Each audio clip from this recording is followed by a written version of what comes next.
Shalom Bapak Ibu Saudara yang dikasihi Tuhan, selamat pagi dan salam sejahtera bagi kita semua. Pagi ini kita bersyukur boleh kembali berjumpa di dalam Renungan Pagi Embun Hermon yang akan senantiasa menyegarkan iman kita. Sebelumnya mari kita mempersiapkan hati kita dengan berdoa. Bapa kami yang ada di dalam surga, terima kasih atas kehidupan dan anugerah Tuhan kepada kami sampai saat ini. Terima kasih atas setiap berkat dan kasih setia Tuhan yang selalu baru hari lepas hari.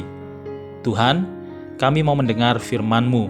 Kiranya Engkau yang akan mengurapi dan membentuk hati kami, sehingga kami boleh menjadi pribadi-pribadi yang semakin berkenan dan memuliakan Tuhan. Di dalam nama Tuhan Yesus kami berdoa. Amin. Saudara yang dikasihi Tuhan, pembacaan firman Tuhan hari ini dari Kisah Para Rasul pasal 8 ayat 9-10. Demikian firman Tuhan. Seorang yang bernama Simon telah sejak dahulu melakukan sihir di kota itu dan mentakjubkan rakyat Samaria, serta berlagak seolah-olah ia seorang yang sangat penting.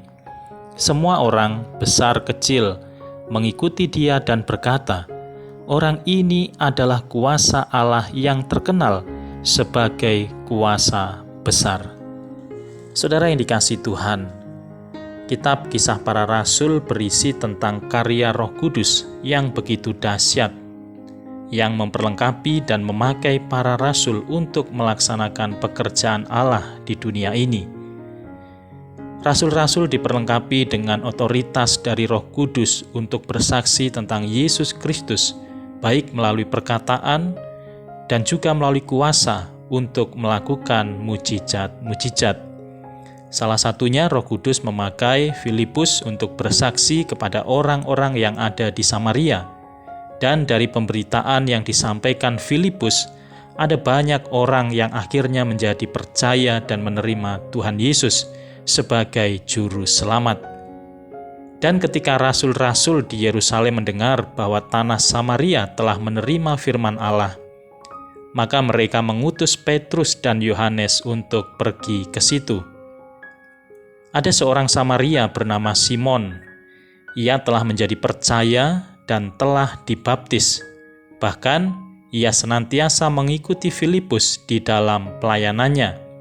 Bahkan Simon terkagum-kagum atas tanda-tanda dan mujizat-mujizat besar yang terjadi melalui Filipus.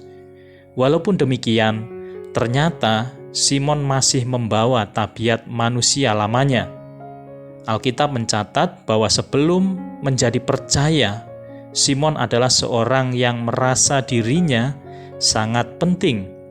Bahkan orang lain pun memandangnya dengan takjub dan memanggilnya dengan sebutan kuasa besar. Hal ini ditujukan yaitu karena kuasa dan kekuatan sihir yang pernah dimiliki oleh Simon. Dengan kata lain, sebelum bertobat, Simon terbiasa menjadi pusat perhatian bagi orang-orang yang ada di sekitarnya, dan semua orang, baik besar atau kecil, takjub akan perbuatan sihir yang dilakukan oleh Simon sejak lama. Walaupun telah percaya, ternyata Simon belum sungguh-sungguh bertobat dan masih berpikir serta bersikap seperti kehidupan lamanya. Simon tetap rindu menjadi orang besar yang dipuji dan dikagumi oleh orang banyak.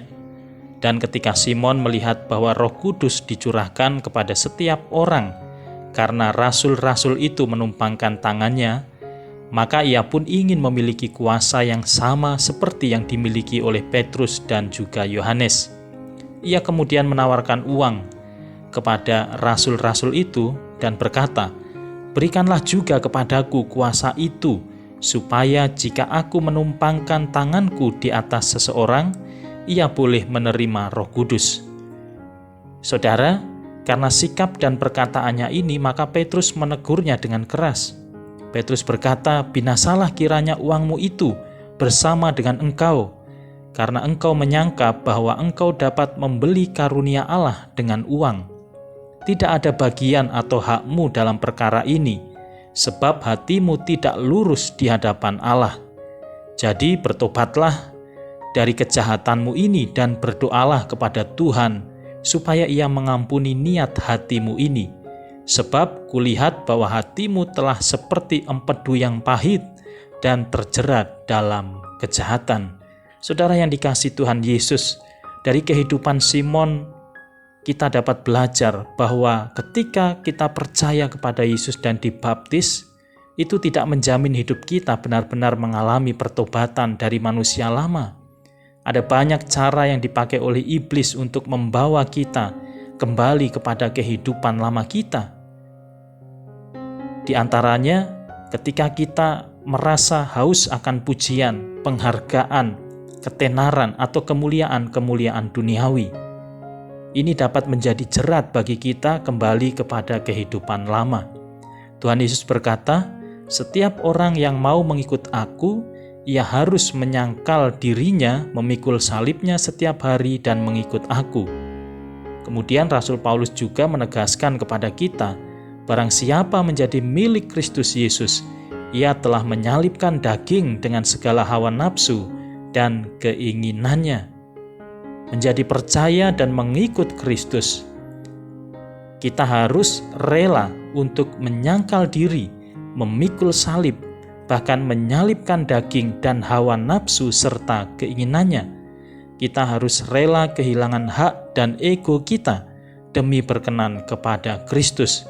Kita harus rela hidup dalam penyangkalan diri dengan menolak semua perbuatan daging, yaitu percabulan, kecemaran, hawa nafsu, penyembahan berhala, sihir, perseteruan, perselisihan, iri hati, amarah, kepentingan diri sendiri, percideraan, roh pemecah, kedengkian, kemabukan, pesta pora, dan lain sebagainya. Tuhan menghendaki agar kita menghasilkan buah roh di dalam kehidupan kita, yaitu kasih, sukacita, damai sejahtera, kesabaran, kemurahan, kebaikan, kesetiaan, kelemah lembutan, dan penguasaan diri. Karena itu, saudara yang dikasihi Tuhan, marilah kita melakukan dengan setia dan sungguh-sungguh setiap firman Tuhan yang disampaikan kepada kita.